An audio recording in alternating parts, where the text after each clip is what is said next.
Welcome to Real Talk, a place where we have conversations about faith, doubt, and everything in between with real people. I'm your host, Pastor Thea, and today I'm joined by one of our partners, Keith Raney, to have an honest and real conversation about God and AI.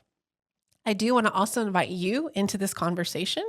Please send your comments, feedback, questions to theac@fumcpearland.org, and we would love to have you be a part of this conversation too. So, Keith, why don't you just start by introducing yourself and tell me some things that you have heard or experienced about the podcast? Hello. Thank you so much for having me, Pastor Thea. This is so much fun and an honor to be on this podcast. My name's Keith Raney. I'm here in Pearland.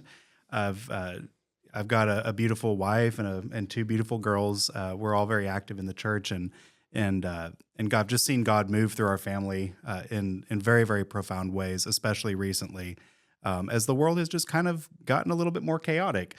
And so God always seems to find a way to provide, and I'm constantly reminded of how great He is. What was the question? Yeah, tell me about what you've heard about the podcast or what you think. Yeah, the so far. podcast is such a good way to connect to people these days, with television and film and things like that require your eyes. And people are constantly in their car. People are constantly in a flight, or they're walking, running, trying to get exercise on a treadmill, whatever it is. You can always listen, and we've got different earbuds and ways that you can listen. So I have loved listening to this podcast in particular. It's very accessible. And my favorite part about this podcast is that we don't really hold back that much. We go into actual issues, as I think God would have us do, because the world isn't in this nice, neat box. It's messy. And our God is a God that is not afraid of messes and is not afraid to answer the hard questions, which is something that I've learned over way too long a period of time. But God's not afraid of hard questions or hard topics. And so I love that about this podcast. I love that it's called Real Talk, because it is. It's very, very real. Yeah. Well, thank you. Thank you again for being willing to come on today. And we're just going to have a conversation about God and AI. Disclaimer, neither one of us are experts. We just have opinions and ideas and thought it would be a fun conversation.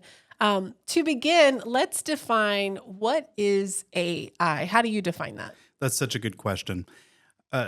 Artificial intelligence is the word artificial I've always struggled with, and through a lot of thought. I've followed computer science for a long time as a semi-professional, as a exacting amateur, as somebody who's just interested in it.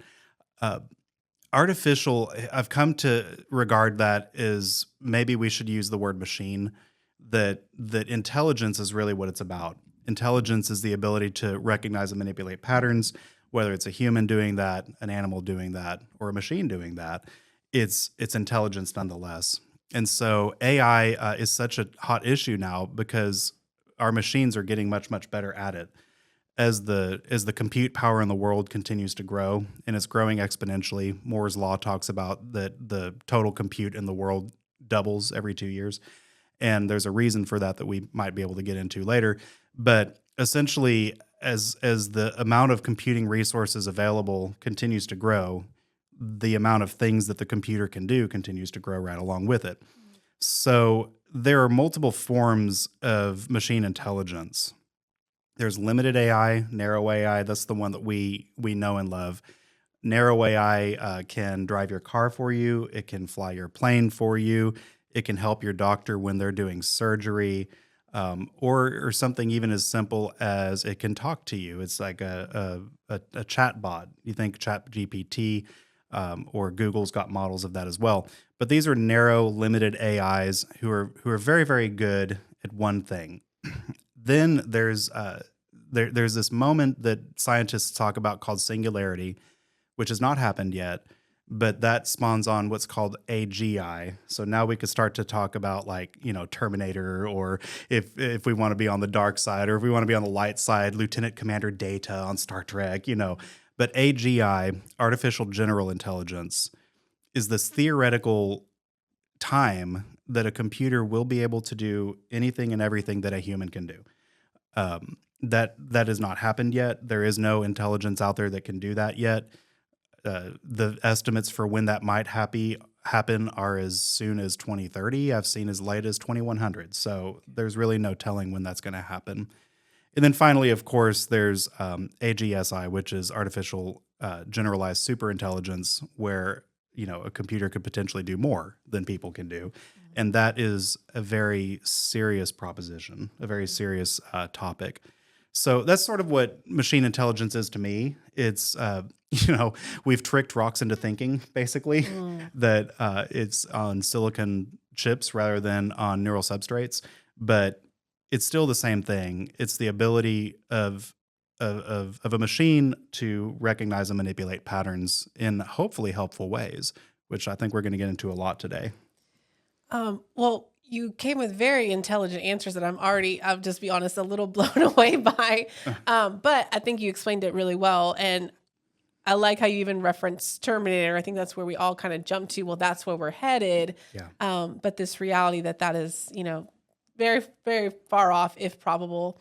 One of the questions I've used to kind of just help my own mind delineate, and I can't always answer it, but like, what is a machine? What is a robot?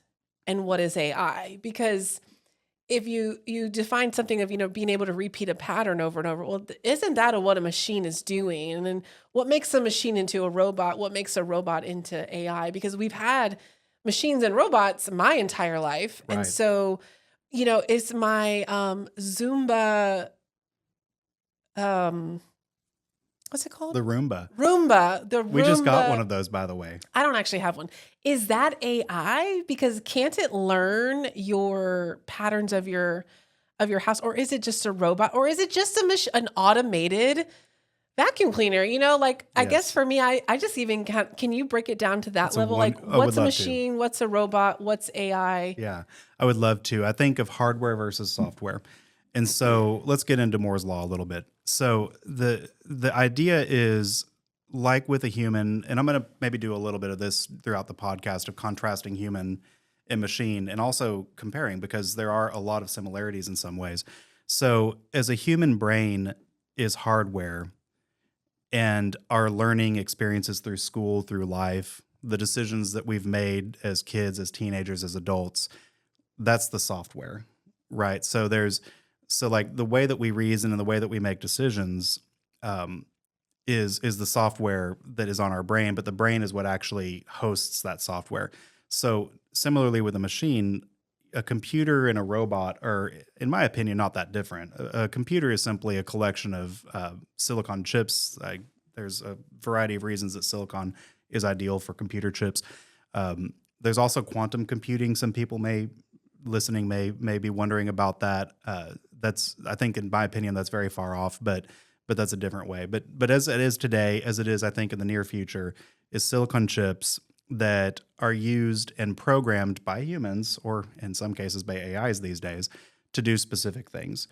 And so a Roomba is a great example, actually, where it has memory, like the human brain has memory. It's very different how the two store memories, but the end result is the same.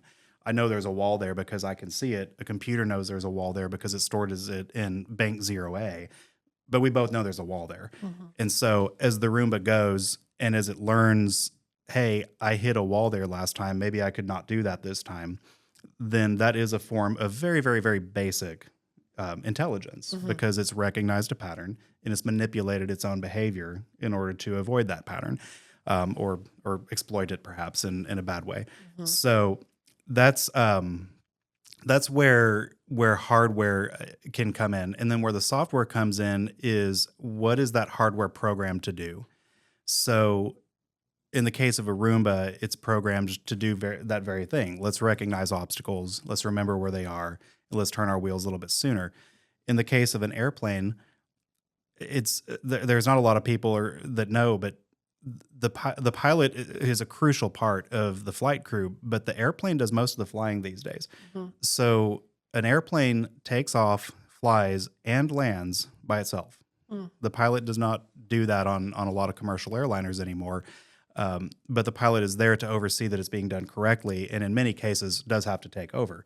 But that's a very high-end version of the same concept, that the airplane, using sensors, using cameras, using radar, can see, hey, there's ground there. We need our speed to be this. What do I need to do to the plane's engines, the plane's engine, wings, tips, the flaps, all that kind of things, to make sure that we're on the right glide path. And in many cases, a machine can do that with precision that that's difficult for humans to do. And so it becomes very exacting.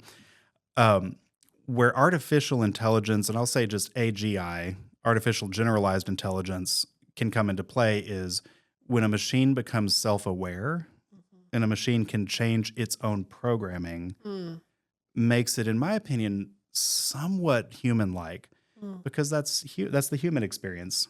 It's my hope that everybody takes time in their lives to self-reflect and to ask, maybe, what should I be changing? What decisions am I not making correctly? Or what decisions do I need to make more of? And how do I need to surrender parts of my being to God and change how I think about something? So the method of doing that is very different between humans and machines, but the end result is the same. It's a self-awareness and an ability to change oneself in order to accommodate reality. So what I heard you say is that the AI is already a part of our life. It's kind of this new topic that we're really starting to talk about in big places, but it's already been here, right? We're already kind of dealing with it and actually pretty much enjoying it. I rode and drove a self-driving Tesla. And while I don't own one, I do think my next car might be, that was pretty amazing. Yeah. And it's safer too. This car. Yeah. And then I'm there, like you said, kind of like a pilot of a plane to overtake it if I need to, if something unexpected happens or goes wrong. But it's a pretty amazing reality. And just like machines, robots, and now AI, I think the biggest impact we see is it saves us time, huge amounts of time, right? And what does we were having that conversation? If self-driving cars become much more prevalent, what does that do to someone's commute? Are you reading books? Are you working on your laptop? Are you making more phone calls more safely? What is happening? Are you taking a nap? Or are you resting? Right. Which is important too. Yeah. Yeah. With self-driving cars, there's level 1 autonomy all the way through level 5. And level 5 being this vehicle can handle any obstacle of any kind that could possibly be conceived that's ever happened or not ever happened, with the best expertise possible. We are not there.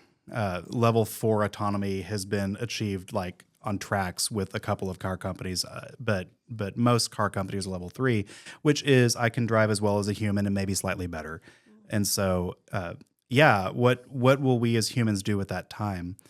And so, one last fleeting thought. I mentioned Moore's law, and I didn't get into it, but Moore's law says that the total compute increases by 2 times every 2 years. We're approaching the end of that because of particle physics and limitations with distances. But I believe it's IBM has developed a 2 nanometer computer chip. So if you think about like the speed of communication, we're bound by the speed of light. And so if you're communicating using light signals across a computer chip, and you're doing it as much as you can, like every opportunity that the light has to bounce back and forth, you can go, let's say, 2 gigahertz of speed. The only way to get faster is to get smaller. And so you take that chip, you make it half the size. Now the communication can happen twice as fast. Well, the problem with that, of course, is electrical consumption. You have to use smaller amounts of electricity, which gets very, very difficult because we're talking microvolts at this point. And it's so hard to control that. But there comes a point where the computer chip cannot get any smaller before quantum effects start to break down the quality of that communication, and we're close to that. So that's where we're getting on the hardware side. You could almost think of it like as a human body, somebody who's really taken care of their brain health, somebody who's really taken like the what is it? The omega-3 supplements and stuff like that, where it's the best possible hardware that a person could have. We're approaching that in the traditional computing world. Quantum computing, that's another discussion. I think that's a long way away. Hmm. But as all of this compute power becomes available, the ability to write programs that can do more and more, and especially for programs to rewrite themselves faster, more efficiently, to save us time, basically, it's here. I Yeah. think that you're right. It is here. And it's important to recognize that the reason that we're talking so much about AI in society these days is because we are starting to come to that limit of how far computers can go, and we're starting to really realize the full potential that those can deliver. Yeah. So, yeah. I can't help but kind of think how back thousands of years ago, before any type of modern inventions, computers, much less electricity, running water, supermarkets, it feels like the times that Bible times, there was a lot less technology, obviously, and there was almost more conversations about God, right? Yes. People had um, time to sit and wonder, to sit and tell stories, to even dream and hope and discern that something more was coming. And so, and now as I look at our life with so much modern intervention, and we're just busier, right? We Yes. actually haven't, it feels like we Yes. haven't gained any time. It makes me wonder, like, the more time we free up from machines and robots and now AI, it's like the less we have time for God. I mean, do Yes. you see that connection? And what does that make you think about with this now blowing up of AI and what it's able to do for us? What is that going to mean for our relationship with God? I hope that we use it as humankind. I hope that we use uh, machine intelligence and just automation in general in positive ways. In biblical times, when there are so many needs that are simply unmet because the technology isn't there, and I say technology in the truest sense of the word, like a pencil is technology, Mhm. and so as contraptions of the human mind are not available to help, that really drives people to the foot of the cross, and it's it's kind of sad that it takes that to drive people to the foot of the cross because luxury and needs being met where we don't know what it is. Many of us don't know what it is to hunger. Many of us don't know what it is to thirst, and because of that we feel like our needs are met. We don't need to seek out God or Christ, when we're sort of kidding ourselves Mm. that all that's happening is that the need that we have the most, which is the void in our spirit, the void in our soul, and our curiosity of creation, we should take those to God. Mm. So I hope that we'll use AI to help with that. I hope that we'll use AI to perhaps answer some questions, Mm. um, and kind of go from there. I do think that there is this busyness that I've seen in human history, really since the Industrial Revolution, somewhat before that. But there were the kids in the coal mines, right? Like there were 95 100-hour working weeks where people were just so busy um, to essentially keep elevated this life that's been created before they realized the cost of keeping it elevated. Yeah. And and technology has helped that, obviously. Now we have a 40-hour work week. That's great. But then what do we humans do with the rest of our time that's been freed up? We some of us do like trivial pursuits. Some of us do real connections with each other and dream big.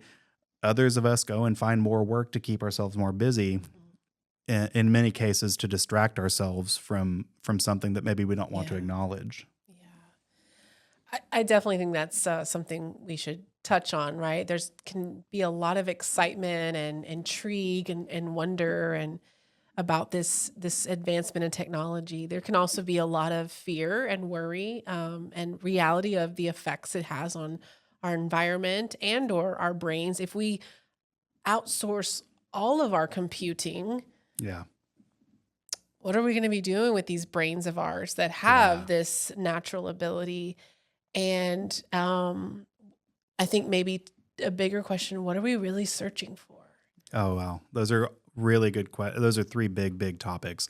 I want to touch on the environment, and I want to touch on what is our brain for, and then what is it we're really searching for. So, yeah, the one thing about machine intelligence right now is that it is wildly inefficient, which is okay. It's new. It's not something that, I mean, it's very like the quantum leaps that we've taken in machine intelligence have really been over the last 10-15 years. And so efficiency needs to be gained, and it's going to have to be gained. So there's something like 1.5 to 3 trillion barrels of oil left on Earth, and I think that's BP or one of the oil companies. Somebody who would know. There's 1.5 to 3 trillion barrels of oil left, which will give us maybe 50 to 100 more years of energy at our projected consumption rate. But those projections were before the electrical consumption of machine intelligence was really factored in, and I think it still hasn't been fully appreciated. And so it's the environmental impact as necessity. There's going to have to be cleaner forms of energy that power AI. You know, we as believers, I think, are called to protect this world. But that aside, there's also a practical matter that there's not enough oil to power AI. And so what is going to happen, what we've already seen happen. In fact, I think there's a major tech company that's purchasing 3 Mile Island to harness nuclear power because they realize that same thing, that this is going to take a lot of electricity. Fusion power, of course, the leading fusion research company in the world, achieved stable fusion of 100 million degrees for 18 minutes 3 days ago. Unbelievable accomplishment. 100 million degrees. I can't even fathom that. But by keeping the plasma reaction stable at that temperature for that long, that gives them and it gives me hope that fusion is coming. Fusion really is just a matter of time. And the demand for artificial intelligence will necessitate the acceleration of those sorts of technologies, which really are cleaner forms of energy. That's going to be necessary. So, where does that leave humans? Where does that leave us with our minds, right? It's funny, as I was reflecting on this podcast, I really did sort of come back to wondering what does God think about all of this? And there's a few verses that I hold dear, and one of them is about love in the Corinthians, for 1 Corinthians 13, where it describes what love is. And then, of course, there's a much simpler explanation. God is love. What is love? And 1 Corinthians tells us, if I speak with the tongues of angels, but I have not love, I just sound like a noisy band, like just a crazy cymbals. And so I could have the gift of prophecy and not love, and I am absolutely nothing. In the end, there are faith, hope, and love, not intelligence, not the brain. There's faith, hope, and love in the very, very end of all of this. And then, of course, the greatest of these is love. But I think that should inform us in what really does matter the most. Intelligence is a means to an end, but it should never be the guide.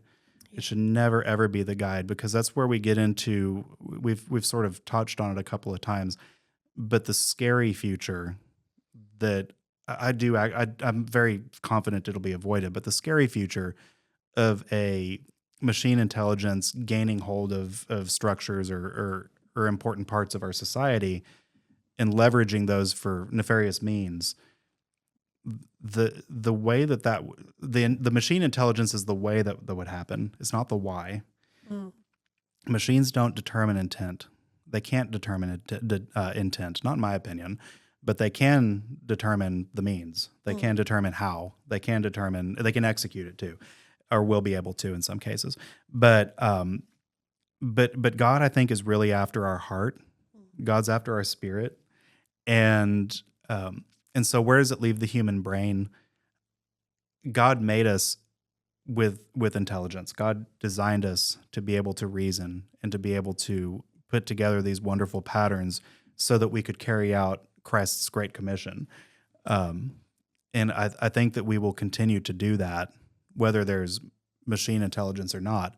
In concert with machine intelligence is what our best case scenario is. Of course, there's Elon's in the news so much. Neuralink is one of his companies, but that's not the only company. But there's the idea that we could merge artificial intelligence directly with the brain. I'm actually in favor of thinking that way, because it could remove so many barriers to communication. We could have a whole podcast about that. I mean, it could remove so many barriers to communication, to thought, to feeling, and that would be great. But I do think God created us as intelligent beings for a purpose, not necessarily to merge with our own idea of artificial intelligence. Not that I don't think God would be opposed to that, but none of that's the point. Yeah. The point is, what are we doing with this horsepower?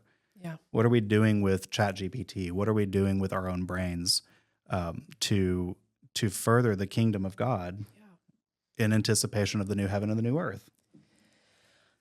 I wonder too, I love what you pointed out about love, and machines can't do that. AI can't do that. I mean, you mentioned earlier, even on Star Trek, right? The best version of AI couldn't love. And so, what if we are, our technology continues where we are down to a 20-hour work week because it just doesn't take as long to do the things that we're doing. Yeah, what love are we adding to the world with that increase of time, right? Yeah. My hope would be that we wouldn't be doing more YouTube scrolling. Yeah. That we're not listening to more podcasts, that instead we are loving, that we have that time to really see our neighbor, that we have the energy to cook a warm meal and invite our neighbors over. Yeah. To listen to our children tell us their long story about their day that we don't really see the punchline in, but, can sit and take it in because we're not thinking about the 17 other things we have to do. What might we do with this time? I mean, I think you said that we might love. Yeah, and AI can help with that. It could almost think of it as outsourcing the work that we aren't willing to do, which I don't think those are actually so different from each other. But it's using a machine intelligence for what it's good at. So here's an example. We talk about cooking a meal for somebody who needs it. You know who can tell us who needs it the most is a machine. A machine could go and see with limited ability today, but in the future, I mean, really is going to be able to see, hey, who needs something. The ability. So like, what is love? Love is like the ability to understand what somebody is going through. It's the ability to see their world and to see them and say, wow, I really understand what you're going through. I appreciate it, and I'm here to go through it with you. That's where, and like the void in our spirit where we're scrolling YouTube all the time and things like that is because we're trying to learn more about the world so that we can, in my opinion, maybe not said out loud, but so that we can love it better. And so machine intelligence being able to like distill that a little bit so that we're not spending so much time on those things and we're just seeing who our neighbors are, I think is fantastic. And that's, again, the best use. This is the best use that we could think of for a machine intelligence. When I think about possibilities with AI and even the church, or Christians and those seeking to love. I have to share this quick story. So a friend of mine, we met a couple weeks ago, just had lunch. We've been planning this for over a year, and he starts to tell me this project that he's been doing where he's been pouring in a couple years worth of um, Apple notes, of just notes on his phone of thoughts he's had about the church and about what he's feeling called to do, what he feels like God is up to. And so he pours all that into an AI function, Gemini or something like that. Yeah. And then he starts adding in his papers from seminary, like things that he's really believing. Then he starts adding in, hey, tell me about the most poor neighborhood in the greater Houston area. Tell me about the income levels. Tell me about the church presence there. So this robot is creating this huge comprehensive report that he can do. He's telling the machine exactly what to do, but is saving him hours upon hours of just putting all that data together. And what's great is the outcome has been like 160-page report about a church reimagined to really, use what we believe to act differently in the world today. And then the most amazing thing is he asked the Gemini to take that 160-page report and put it into a 20-minute podcast interview. So this is robots, fake people talking through. And I listened to just half of it this morning, and I was blown away. It sounds so and I want to say real. It is real. The work has been done, and it was generated by a human and his desire to love his neighbor and to move the church into a new reality. And you're just like, whoa, what are you... And my whole thing is, what are we going to actually do with this tool? The tool is amazing, right? Yes. But again, where is that actually going to take us? How can churches harness this power to do the real good? Yeah, I also had an opportunity to listen to that podcast. It's mind-blowing. And it's another way to, quite frankly, spread the word, where this pastor who absolutely could have done that work, but it would have taken so much time, gets so overwhelmed. Another difference between machine and organic intelligence is that organisms have hormones and we get tired. And those things, imagine like a machine intelligence on a computer chip where the chip is constantly changing. Like there's no analog for that in the machine world. I won't say never. I'd never say never, but it's very unlikely there could be. So that's actually an important part of a human intelligence, is that we have the same intelligence no matter how we're feeling, but how we're feeling does dictate how that intelligence comes out. And so for this amazing pastor to come up with all of these things, but to try to get those into one place on one day when he's feeling good, and then on another day where he's kind of hungry, and then on another day where he, whatever happened and he's distracted, it's not as concise necessarily. And then a machine can take that also in understanding human nature. A machine can say, okay, here are the three things. Here are the three themes from your decades of deep thought and your decades of work, where it is the pastor who did that work. But the machine clarified it. Yeah. And brought it into fruition. I've used ChatGPT so many times to do that, to say, these are my thoughts. They're big thoughts. They're too big. I don't know where to start, but here they are. And then it'll say, hey, listen, these are all really good thoughts. Maybe start here. Oh, wow, that's a really good idea. And then to turn it into a podcast where people are listening to podcasts and they go on and they hear this, a human didn't record that podcast. It would not exist if it weren't for Gemini. If it weren't for Gemini, that podcast would not exist. And the people who heard that podcast would not have heard it. Yeah. And so that's a powerful tool for getting a message out. Where all of us have to be cautious is in making sure that message is accurate, right? And making sure that, I used to joke in computer day and programming days, the problem with computers is they do exactly what you ask them to. And so, it's so many of us spend so much time trying to find the right answer when really we should be trying to find the right question. And so that's a sort of bread and butter of computing, that you do want to maybe listen to that and say, okay, is this really what I'm meaning to say? But he did that, I'm sure. And now there's a great 20-minute thing that you can Yeah. listen to that does a great job of outlining a potential vision for the Methodist Conference.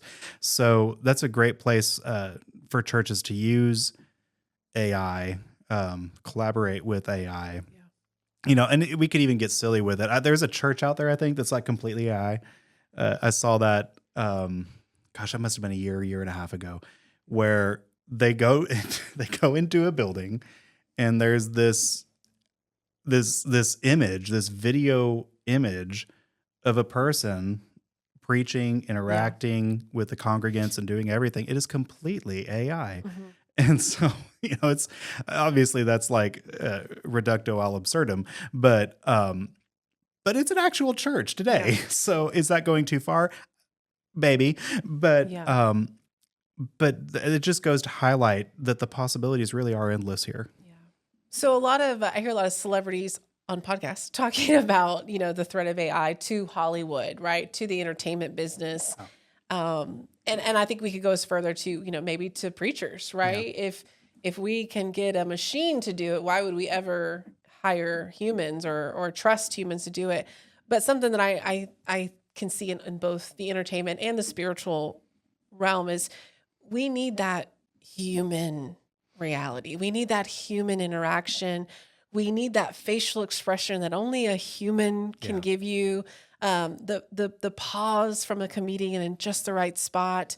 A pastor who can talk to you and that has been there because he or Yeah. she's been there beside you. Yeah. Right. And Yeah. so I don't see those as actual competition. They might exist, but I think that the quality is not going to ever be able to come to the same as what we get from humans, Yeah. either acting, portraying, performing, or preaching.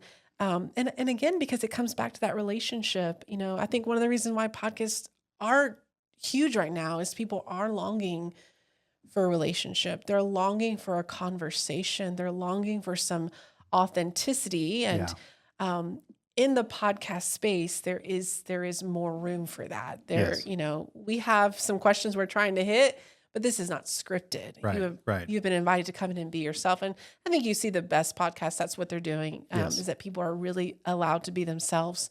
And so that's something that, I guess never say never. AI may learn how to emulate, Yeah. but there's a piece of the machine that can never be Keith, Correct. right? Who can never be you. And so what I think that longing that we're even drawn to AI, to technology, we've mentioned before, it's this void, it's this emptiness, it's this desire to know more. And so maybe we have to get so sick on chocolate cake that we maybe take a break from it Yes. and realize I need broccoli. Yes. Yes. No doubt. Spinach is what my body needs. And that way we kind of, maybe the pendulum could swing back and we would be more in search of and open to and even celebrate those human relationships. Yeah. Kind of maybe after we burn ourselves out a little with the robots. It's the new thing. It's the new shiny toy. And as so many new shiny toys go, it'll come in vogue and go out of vogue. And it kind of speaks to like, what is it that makes a human? And that goes to a very deep philosophical question, theological question, is why did God make us? Why did God make humanity? And I struggle with that all the time in my faith. I have no idea. I think God loves us. I think God is sort of entertained by us in some ways. And I feel so loved by my Creator. And so, why are we here? So to answer that question answers the questions of what makes us unique. We have a spirit. Only humans have a spirit. We have a soul, right? Like these are things that are outside of the body that we also have. But, your mind and your intelligence, while important, super critical, important components of who you are, you're not a body with a soul. You're a soul. You have a body, but you are a soul. And so, there's nothing that can replace that. The soul is where we love. The soul is where we empathize. The soul is where these things happen. And are there cases we can even see in human history way before machine intelligence where people have some sort of a abnormality where they don't feel? They can emulate feeling. They can try to imagine and look at what other people, when they feel sad, here's what the things they do are. So maybe if I do that, I can be sad. But it just doesn't work that way. And so it's like Data, Star Trek had to fix that by giving him the emotion chip. Like, what is an emotion chip? I have no idea, but it worked quite well for them, I suppose. But yeah, and yet it was Data's intention for the next generation's entire run that he wanted to be human. He wanted to feel like a human does, and he never could. And he recognized that. But yeah, that's where creation can go. And Tory Bruno is a aerospace CEO, and he talks all the time about a post-scarcity world. And I believe that it's inevitable. Well, it's not. Nothing's inevitable, but I think we are very much going that way, where as our technology and as our access to space improves, we're going to get to a point to where all of our needs are really met. All of our body needs are really met. So where does that leave us? Where does that leave humankind? Where does it leave our souls and our spirits? It leaves us to love, and it leads us to do the things that only humans can do. And then, like, I wanted to even talk a little bit more about the example of the pastor, maybe a little different, but like a therapist, right? So we talk about there are AI chatbots out there today who can talk to you like a therapist, and it's free. So we say, okay, this is really cool, but the chatbots themselves say, I am not a human. There are things that I cannot understand, but they could potentially give access to people who don't otherwise have access to a human therapist, the ability to have something, the ability to have a thing. I think as the spiritual leaders of our world, pastors are different than that. They're indispensable in that way. But in the same way, could an AI talk to somebody who's not in church about God?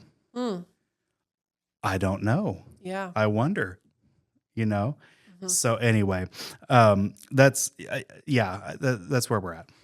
Yeah.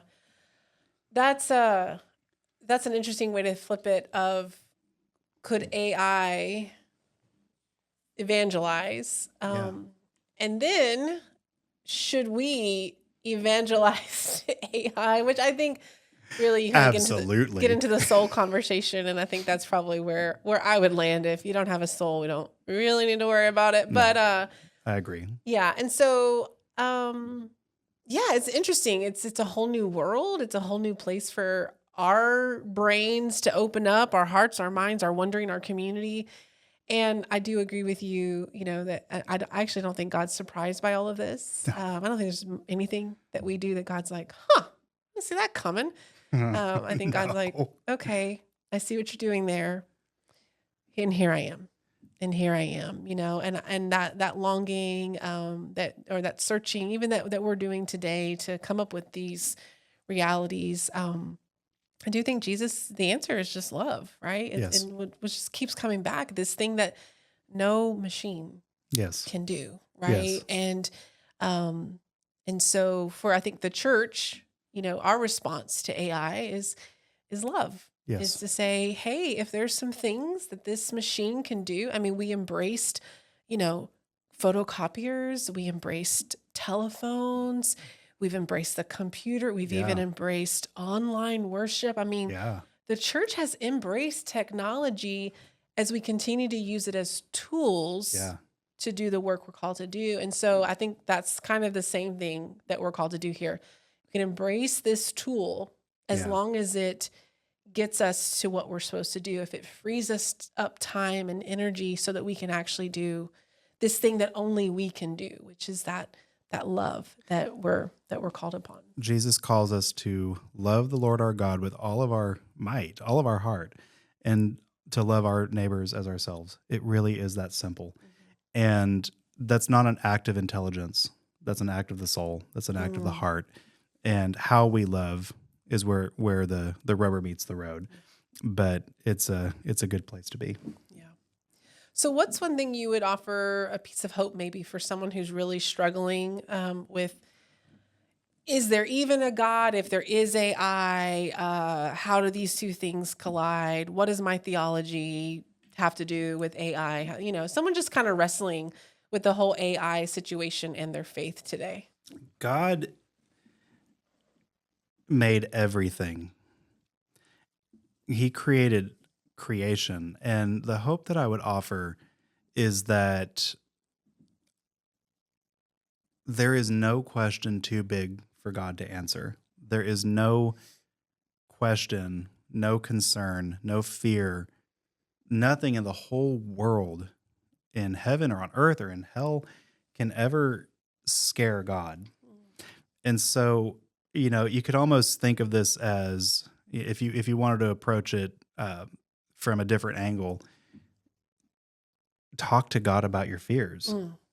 Well, what if there's no God? If there's artificial intelligence, if artificial intelligence can just answer all the questions, I'll tell you, artificial intelligence cannot and never will be able to answer all of the questions, because we're not, there's no shortage of questions, but those questions drive us back to the feet, drive us back to the foot of the cross. And so I would just share with everybody listening to this, and those who maybe have some fear. This may be a little different angle, but my interest in the universe and in physics and in time and like, oh gosh, there's so much, the femtoscopic universe and all of that. I have dug so deep into these things. I am a semi-pro. I've read dozens of books from Stephen Hawking, from Roger Penrose, from all these folks who are at the cutting edge of what the universe is. And this question of science versus God has always sort of humored me, because the more I have learned about our universe, the closer I am driven to my creator. The more that I've learned about the multiverse, right? Which has just been shown, by the way, by a Google quantum computer. That the more I just see God's fingerprints over all of creation. So my hope and encouragement is, do not be afraid to ask those questions. It is in asking those questions that you live out the best of your humanity. Yeah. It is in asking those questions and seeing them answered that strengthens your faith. And so I don't think that anybody should be shy to ask questions. Yeah, I would say that anything you're willing to take to AI, take it to God. Yeah. You mentioned, chat therapist, basically chatbot type therapist, and I mean, I use a real human therapist. I think he's human. We haven't met since COVID in person. I think he's still human, but I constantly have to also be sure I'm taking all of that to God, right? Yes. I can, when I journal, I try and make that whole thing a prayer of like, God, I'm inviting you in and be with me while I wrestle, be with me while I try to be with me while I rant, be with me in all of this, and show me where you are. Try to end every, time with, all right, God, and your will, and Yeah. okay, all this, but it's up to you. And so that's what if someone who's wrestling and curious and wondering, just be willing to take to God the same things you're willing to take to AI, or, if you're going to ask ChatGPT, why don't you ask Jesus? And Yeah. maybe ChatGPT can help you find the scriptures. Yes. I mean, I Google scriptures Does all the for me. time. And so Absolutely. it's nothing wrong with that. No. It's a tool. No. God can work through that as well. And so all roads lead to the cross, whether it's ChatGPT or a human therapist or a chatbot therapist or a pastor or anybody. Like, all roads lead to the cross. And so, if you've got to have that conversation with somebody first, great, but that's just a step along the way. At the end of the day, God uses all of his creation. I really do joke, like in scriptures where it talks about the rocks crying out, I think God was talking about computers. We were just a few thousand years. That was a big prophecy. I'm joking. But like, God uses all of creation and all of his people to glorify himself. And so it always ends there. It always ends at the foot of the cross. Don't let it stop until you get to Jesus. Thank you so much for being willing to jump in on this wild conversation. You came much more educated and prepared than I ever imagined, but I'm so glad it was a really great conversation. Thank you. Yes, thank you. And thank you for tuning in. Thank you for listening. I do invite you to like, share, follow, subscribe, all those technological things really do help make sure that this tool reaches those who might be seeking as well. And once again, I'd love to invite you into the conversation. Send me your thoughts, your comments, your feedback to theac@fumcpearland.org. I also want to invite you to check us out at fumcpearland.org for our worship times, as well as upcoming events for you to get connected to our community. Thanks for tuning in. We'll see you next time. Real Talk Podcast is produced by First United Methodist Church Pearland in collaboration with Pearland Podcast Studios, recorded here in Pearland, Texas. We invite you to check out our website at fumcpearland.org to check out additional events and opportunities for you to engage in real talk about faith and relationships.